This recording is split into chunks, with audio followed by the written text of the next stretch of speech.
انہی میں سے ایک آتا ہے کہ آپ صلی اللہ علیہ وسلم سے سوال کیا گیا کہ کون سا کلام افضل ہے؟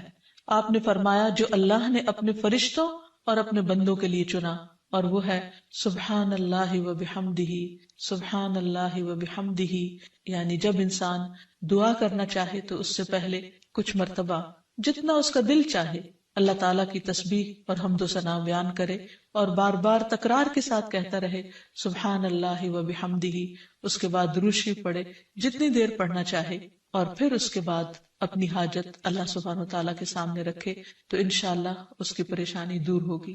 جہاں تک گھریلو پریشانیوں کا تعلق ہے تو اس میں ہم دیکھتے ہیں کہ ہر گھر کے اندر کوئی نہ کوئی چیز ایسی ہو جاتی ہے کہ جس سے باہمی تعلقات میں بدمزگی پیدا ہو جاتی ہے۔ بعض افراد کی طبیعت میں غصہ زیادہ ہوتا ہے، بعض لوگ جھگڑالو ہوتے ہیں، بعض لوگ شکی مزاج کے ہوتے ہیں، بعض لوگوں کو اونچا بولنے کی عادت ہوتی ہے، بعض لوگ دوسروں کو مختلف باتوں پر زج کرتے رہتے ہیں، بعض لوگ اپنی ذمہ داریوں کو ٹھیک سے نہیں نبھاتے۔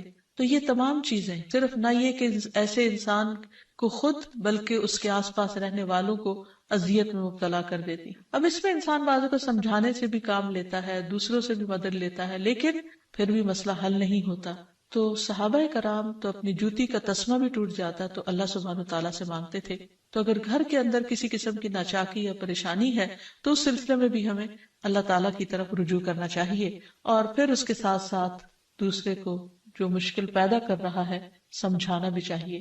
جہاں تک لڑائی جھگڑے کا تعلق ہے تو اسے منافقت کی علامت بتایا گیا۔ آپ صلی اللہ علیہ وسلم نے فرمایا کہ منافق کی 4 علامتیں ہیں، ان میں سے ایک بات کرے تو جھوٹ بولے، وعدہ خلافی کرے، امانت میں خیانت کرے، اور جب وہ جھگڑا کرے تو گالی دے، یعنی جھگڑتا بھی ہے اور گالی بھی دیتا ہے۔ نبی صلی اللہ علیہ وسلم نے یہ بھی فرمایا کہ اللہ کو سب سے زیادہ ناپسند آدمی وہ ہے جو بہت جھگڑالو ہے، یعنی اللہ تعالیٰ ایسے شخص سے محبت نہیں کرتے۔ اس لیے اگر آپ کسی سے بات کر رہے ہو تو اس کی بات توجہ سے سن لے۔ چھوٹی چھوٹی باتوں پر جھگڑنا اور دوسرے کے ساتھ بد اخلاقی سے پیش آنا یہ درست نہیں۔ پھر اسی طرح مومن جو ہے وہ کبھی بد اخلاق نہیں ہوتا، اور بد اخلاقی پھر منافقت کی علامت ہے۔ رسول اللہ صلی اللہ علیہ وسلم نے فرمایا تمہارے یہ نسب نامے کسی کے لیے گالی کا سبب نہیں ہے، تم سب آدم کی اولاد ہو، ایک دوسرے کے قریب ہو، دین یا عمل صالح کے علاوہ کسی وجہ سے کسی کو کسی پر کوئی فضیلت نہیں۔ آدمی کے برا ہونے کے لیے یہی کافی ہے کہ وہ فحش گو ہو، بد کلام ہو، بخیل ہو اور بزدل ہو۔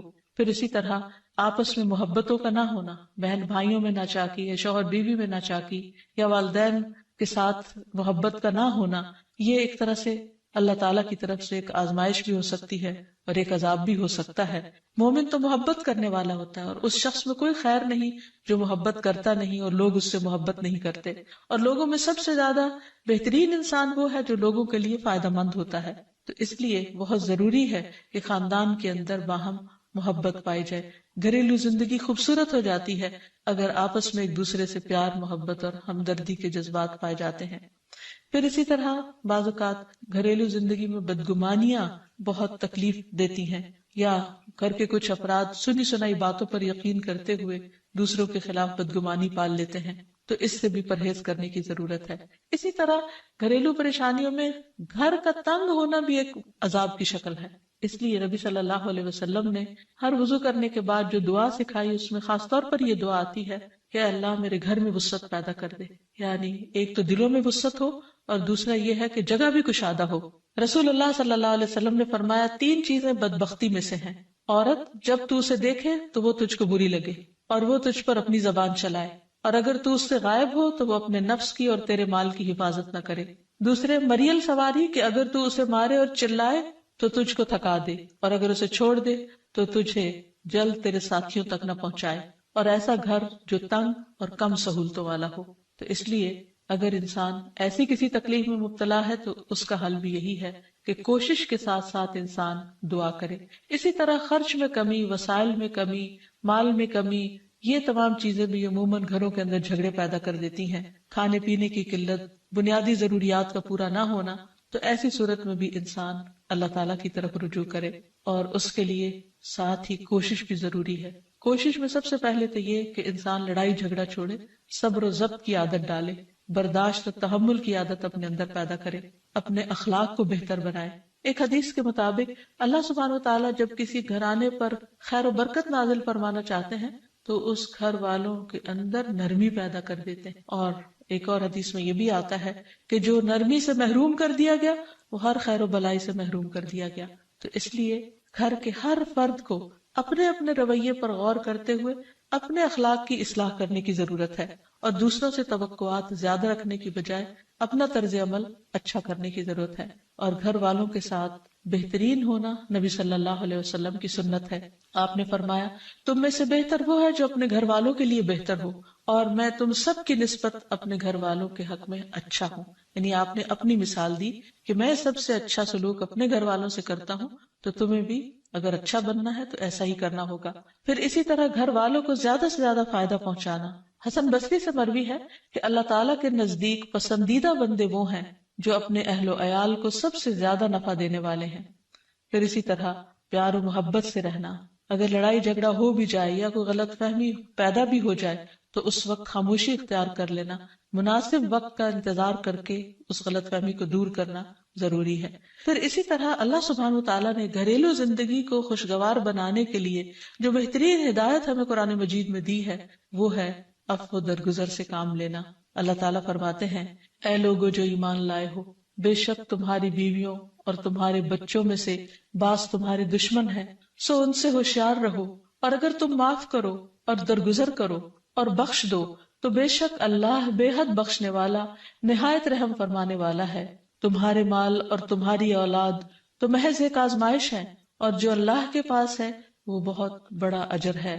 واللہ عندہ اجر عظیم، اور جو اللہ ہے اسی کے پاس بہت بڑا اجر ہے. یعنی انسان کو بعض اوقات اپنی ہی بیوی یا بیوی کو اپنے ہی شوہر سے اور بعض اوقات اپنے ہی بچوں سے یا اپنے ہی والدین سے دشمنی کا اندیشہ ہو سکتا ہے، اور وہ ایک دوسرے کے لیے مصیبت اور بلا ہو سکتے ہیں. لیکن ایسی صورت میں بھی انسان کا گزارا نہیں ہو سکتا جب تک ایک دوسرے کو معاف نہ کرے. زندگی کی گاڑی نہیں چل سکتی جب تک انسان دوسروں کے قصور اور غلطیاں ان سے درگزر نہ کرے، کیونکہ ہر انسان کبھی غصے کی وجہ سے، کبھی جہالت کی وجہ سے، کبھی جلد بازی کی وجہ سے، کبھی لوگوں کے اکسانے پر اپنے پیاروں کے ساتھ زیادتیاں کر جاتا ہے. تو ایسی صورت میں انسان اگر چاہتا ہے کہ اس کی زندگی خوشگوار ہو تو اسے معاف کرتے رہنا چاہیے.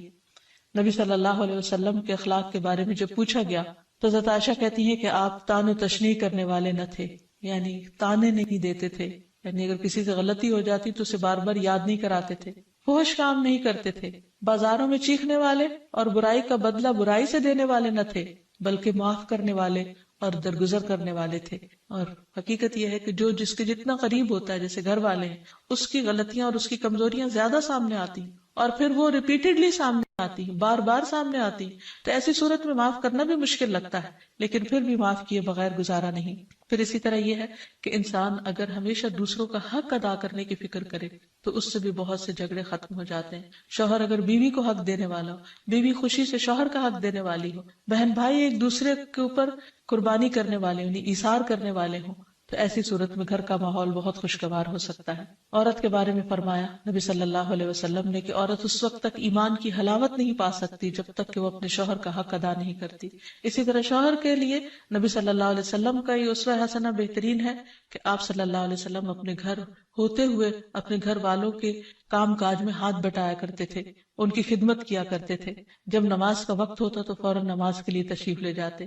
آپ اپنے چھوٹے چھوٹے کام خود کر لیا کرتے تھے. یعنی اس سے بھی یہ پتہ چلتا ہے کہ خوشگوار گھریلو تعلقات میں دوسرے پر بوجھ نہ بننا ایک بہت اہم نقطہ ہے، کیونکہ اگر ہر انسان اپنی ذمہ داری خود لے لے تو دوسروں کے لیے وہ خوشگوار ہو جاتا ہے. پھر اسی طرح گھر والوں کو اگر کوئی غم، تکلیف یا پریشانی ہو تو اس موقع پر اپنے اختلافات کو بھول کر ان کی مدد کرنا، ان کی کیئر کرنا اور ان کی دلجوئی کرنا یہ بھی بہت ضروری ہے. اور حتی الوسع گھر کا ماحول خوشگوار رکھنا چاہیے، ایک دوسرے کا احساس کرتے ہوئے اور ایک دوسرے کے کاموں میں عیب نہ نکالتے ہوئے اور ایک دوسرے کو اپریشیٹ کرتے ہوئے، ایک دوسرے کی اچھی خوبیوں کو اور اچھی باتوں کی تعریف کرتے ہوئے، اور اسی طرح بعض اوقات اپنی خواہشات کو پیچھے کرتے ہوئے. کیونکہ اگر ہر انسان یہ چاہے کہ زندگی اس کے مطابق، کیونکہ اگر ہر انسان یہ چاہتا ہو کہ ہر کام گھر میں اس کی مرضی کے مطابق ہو تو یہ ممکن نہیں. بہت سے گھروں میں ساس بہو کا جھگڑا کس بنا پر ہوتا ہے،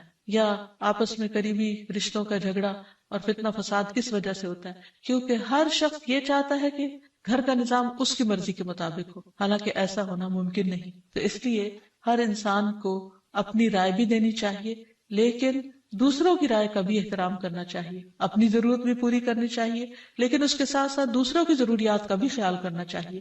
پھر اسی طرح بہت سے معاملات میں قناعت اختیار کرنی چاہیے، کیونکہ یہ زندگی بذات خود ایک امتحان ہے، اور اصل عیش و عشرت کی جگہ جنت ہے، دنیا نہیں، یا دنیا کا گھر نہیں. تو اس لیے ضروری ہے کہ مشکل حالات میں انسان اپنے عزیزوں کا، پیاروں کا، گھر والوں کا ساتھ دے، ان کی مدد کرے. مثلا شوہر کے اگر معاشی حالات تنگ ہیں تو بیوی ناجائز مطالبات نہ کرے. اسی طرح اگر بیوی بیمار ہے تو شوہر اس سے بہت زیادہ گھر کے کام کا مطالبہ نہ کرے. تو ایک دوسرے کے حالات کی رعایت کرتے ہوئے اگر انسان ایک دوسرے سے توقعات رکھے تو اس سے بھی حالات بہت خوشگوار ہو سکتے ہیں. اور پھر یہ کہ ہمیشہ دوسروں کی چھوٹی چھوٹی ایفرٹ پر ان کے لیے شکر گزاری کے جذبات ہونے چاہیے. مثلا اگر کوئی آپ کو گھر میں پانی پلا دے تو آپ اس پر بھی شکریہ بولیں. ہم عام طور پر اگر گھر سے باہر کہیں ہوتے ہیں اور کوئی ہمارے ساتھ تھوڑے سا بھی احسان کا معاملہ کرے تو ہم اس کے احسان کو مانتے ہیں، لیکن گھر والوں کا احسان ماننا ایک مشکل کام لگتا ہے. تو اس لیے اگر ہم چاہتے ہیں کہ گھریلو زندگی خوشگوار ہو تو اس میں گھر والوں کے احسان کو بھی ماننا ضروری ہے. اور پھر چھوٹی چھوٹی اذیتوں کو بہت مینشن نہیں کرنا چاہیے، ان کا ذکر نہیں کرنا چاہیے، ان پر صبر کرنا چاہیے. تو جو شخص شکر اور صبر سے کام لیتا ہے اس کی زندگی لازماً خوشگوار ہوتی ہے. لیکن اس کے باوجود بھی اگر گھریلو زندگی میں تنگی ہو، تکلیف ہو، آپس کی ناچاکی ہو، دشمنی ہو، پریشانی ہو، بہت بے چینی ہو، تو پھر اللہ سبحانہ وتعالیٰ ہی کی طرف رجوع کرنا چاہیے. کیونکہ قرآن مجید میں آتا ہے وَإِن يُرِدْكَ بِخَيْرٍ فَلَا رَادَّ لِفَضْلِهِ يُصِيبُ بِهِ مَن يَشَاءُ مِنْ عِبَادِهِ وَهُوَ الْغَفُورُ الرَّحِيمُ. اور اگر اللہ تمہیں کوئی تکلیف پہنچانا چاہے تو اس کے سوا کوئی اسے دور کرنے والا نہیں، اور تجھ سے کوئی بھلائی کرنا چاہے تو کوئی اسے ٹالنے والا نہیں. وہ اپنے بندوں میں سے جسے چاہے فضل سے نوازتا ہے، اور وہ بخشنے والا اور رحم کرنے والا ہے. تو اس لیے چھوٹی چھوٹی تکلیفوں پر بھی فوراً اللہ کا ذکر، اللہ کی یاد، اللہ کی تسبیح انسان کے دل کو سکون بخشتے. اور نبی صلی اللہ علیہ وسلم نے خصوصاً اپنی پیاری بیٹی فاطمہ رضی اللہ تعالی عنہا کو جب وہ گھر کے کام کاج کر کے تھک جاتی تھی، کیونکہ اپنے ہاتھ سے چکی پیستی، اپنے ہاتھ سے آٹا گوندتی، اپنے ہاتھ سے اپنے گھر کے کام کاج کرتی، بچوں کو لک آفٹر کرتی، تو بہت تھک جاتی تھی. اور اسی تھکاوٹ کی وجہ سے انہوں نے ایک دفعہ نبی صلی اللہ علیہ وسلم کے پاس جب کچھ قیدی آئے تو خادم کا مطالبہ کیا، لیکن آپ صلی اللہ علیہ وسلم نے ان کو خادم دینے کی بجائے یہ تسبیحات سکھائی اور فرمایا کہ جب تم اپنے بستر پر جانے لگو تو 33 بار سبحان اللہ، 33 بار الحمدللہ اور 34 بار اللہ اکبر پڑھ لیا کرو. اور اسی لیے یہ تسبیحات فاطمہ کے نام سے بھی معروف ہیں. تو رات کو خاص طور پر بستر پر لیٹ کر یہ تسبیحات ضرور پڑھ لینی چاہیے، کیونکہ یہ گھریلو کام کاج کی تھکاوٹ کا بہترین علاج ہے اور خادم کی جگہ کفایت کرنے والی دعائیں ہیں. پھر اسی طرح گھر میں وسعت اور کشادگی کی دعا، اللہم اغفر لی ذنبی ووسع لی فی داری وبارک لی فی رزقی. اے اللہ میرے گناہ معاف کر دے، میرے گھر میں وسعت پیدا کر دے اور میرے رزق میں برکت عطا کر دے. پھر اسی طرح چھوٹی چھوٹی پریشانیوں کے سلسلے میں مثلاً بچے کو چوٹ لگ گئی یا اچانک کسی وبائی مرض کا کوئی شکار ہو گیا تو علاج معالجے کے ساتھ ساتھ دعا کرنا ضروری ہے. مثلاً گھر والوں میں سے اچانک کسی کو کوئی ایسی بیماری آ گئی، کوئی سٹروک ہو گیا یا ہارٹ اٹیک ہو گیا تو سارے گھر والے پینک ہو جاتے ہیں. ایسی صورت میں پریشانی کا صرف اظہار کرتے رہنے سے اور غمگین رہنے سے مریض کی مدد نہیں کی جا سکتی. تو اس موقع پر اللہ تعالیٰ سے دعا کرنی چاہیے. اور ایک بہت خوبصورت دعا جو نبی صلی اللہ علیہ وسلم نے حضرت اسماء بنت امیس کو سکھائی تھی کہ آپ نے فرمایا کیا میں تمہیں ایسے کلمات نہ سکھاؤں جن کو تم پریشانی کے وقت پڑھا کرو، اور وہ کلمات ہیں اللہ اللہ ربی لا اشرک بہ شیئا. اللہ ہی میرا رب ہے، میں اس کے ساتھ کسی چیز کو شریک نہیں بناتی. اور آخر میں یہ کہ گھر والوں کی باہمی محبت اور الفت اور تعلقات کی بہتری کی دعا کرنی چاہیے جو پیارے نبی صلی اللہ علیہ وسلم نے ہمیں سکھائی ہے. وہ دعا ہے اللہم الف بین قلوبنا واصلح ذات بیننا واہدنا سبل السلام ونجنا من الظلمات الى النور وجنبنا الفواحش ما ظہر منها وما بطن وبارک لنا فی اسماعنا وابصارنا وقلوبنا وازواجنا وذریاتنا وتب علینا انک انت التواب الرحیم واجعلنا شاکرین لنعمتک مثنین بها قابلیها واتمها علینا اے اللہ ہمارے دلوں میں الفت پیدا فرما دے اور ہمارے آپس کے معاملات کی اصلاح کر دے، ہمیں سلامتی کے راستوں کی رہنمائی فرما اور ہمیں اندھیروں سے نجات دے کر نور کی طرف لے آ، اور ہمیں تمام ظاہری اور چھپی بدکاریوں سے محفوظ رکھ، ہمارے کانوں اور ہماری آنکھوں اور ہمارے دلوں اور ہماری گھر والیوں اور ہمارے بچوں میں برکتیں عطا فرما، ہماری توبہ قبول فرما۔ بلا شبہ تو بہت زیادہ توبہ قبول کرنے والا اور رحمت کرنے والا ہے، ہمیں اپنی نعمتوں کا شکر ادا کرنے والا بنا اور ان کی تعریف کرنے والا اور ان کو قبول کرنے والا بنا دے، ان نعمتوں کو ہم پر کامل فرما دے، یعنی ان نعمتوں کو ہم پر تمام کر دے۔ تو کس قدر جامع اور خوبصورت دعا ہے جو نبی صلی اللہ علیہ وسلم نے ہمیں سکھائی گھریلو زندگی کو خوشگوار بنانے کے لیے۔ ان دعاؤں کو پڑھتے رہنا چاہیے، یاد کر لینا چاہیے، قبولیت کے مواقع پر پڑھنا چاہیے۔ اگر زبانی یاد نہ بھی ہو تو دیکھ کر پڑھ لینا چاہیے، اور اگر ان کا ترجمہ نہ آتا ہو تو اردو میں پڑھنے میں بھی کوئی حرج نہیں، لیکن اللہ تعالیٰ سے مانگتے رہیے، کیونکہ ساری مشکلات کا حل صرف۔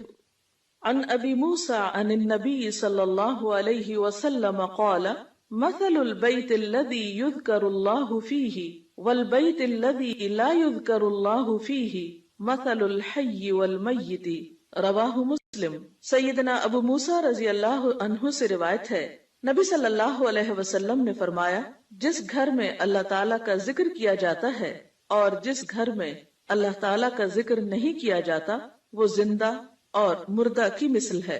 اللہ کے بندے، اللہ سے محبت کرنے والے ہر حال میں اللہ کو یاد کرتے رہتے ہیں، خواہ وہ اپنے گھر میں ہو یا گھر سے باہر۔ الذین یذکرون اللہ قیاما وقعودا وعلی جنوبہم، وہ جو اللہ کا ذکر کرتے ہیں کھڑے، بیٹھے اور لیٹے۔ ایسے لوگ دنیا کے کسی بھی حصے میں ہوں، کوئی بھی کام کر رہے ہوں، ان کے دلوں میں اللہ کی یاد سمائی ہوئی ہوتی ہے۔ ان کے دلوں میں اللہ کی یاد صرف مسجد کی حد تک یا کسی خاص جگہ سے ہی مخصوص نہیں ہوتی، بلکہ وہ اپنے گھروں میں بھی اللہ کو یاد کرتے ہیں۔ اس حدیث کے مطابق وہ گھر جن میں اللہ کا نام بلند ہوتا ہے، جس میں ذکر کیا جاتا ہے، وہ اس شخص کی طرح ہے جو زندہ ہو۔ اس کی مثال ایک زندہ انسان کی سی ہے۔ اس کے برعکس وہ گھر جس میں اللہ کا نام نہ لیا جاتا ہو، اللہ کا ذکر بلند نہ ہوتا ہو، اس گھر کی مثال ایک مردہ کی سی ہے۔ اور آپ سب جانتے ہیں کہ زندہ اور مردہ برابر نہیں ہوا کرتے۔ لا يستوي الاحیاء ولا الاموات، زندہ اور مردہ برابر نہیں، دونوں میں بہت بڑا فرق ہے۔ اسی طرح ان دو گھروں میں بھی بہت فرق ہے، جن میں سے ایک میں اللہ کی یاد بلند ہو، اللہ کا نام بلند ہو، اور دوسرے وہ جس میں اللہ تعالیٰ کو یاد کرنے والا کوئی نہ ہو۔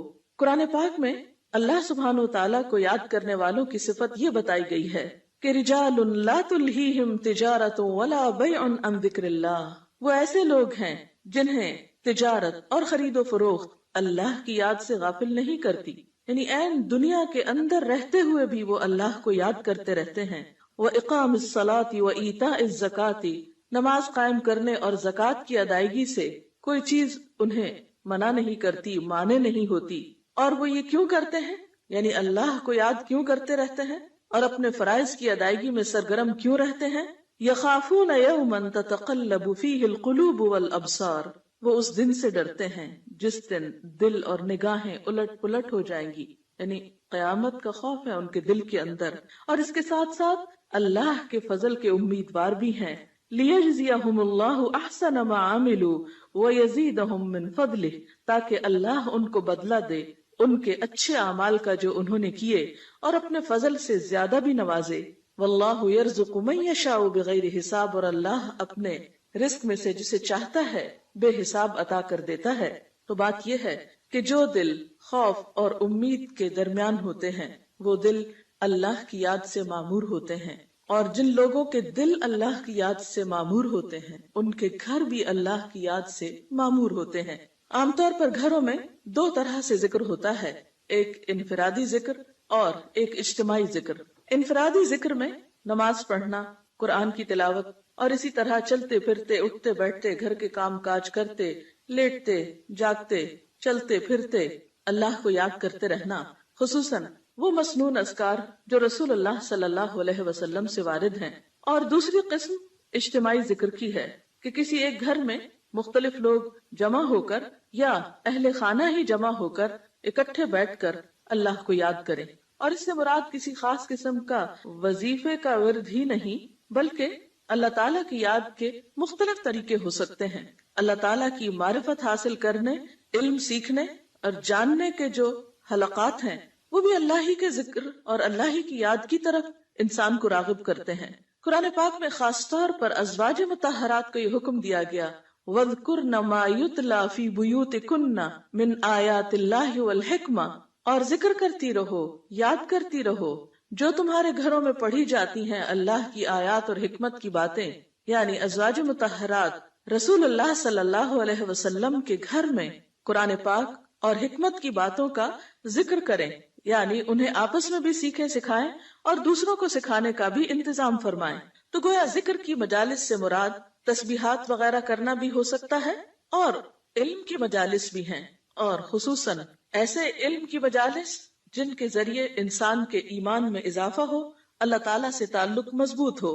قرآن پاک میں اللہ تعالیٰ نے اہل ایمان کو خصوصی طور پر تنبیہ فرمائی، تلقین فرمائی، یا ایھا الذین آمنوا لا تلہکم اموالکم واولادکم عن ذکر اللہ، اے لوگو جو ایمان لائے ہو، تمہارے مال اور تمہاری اولادیں تمہیں اللہ کے ذکر سے غافل نہ کریں.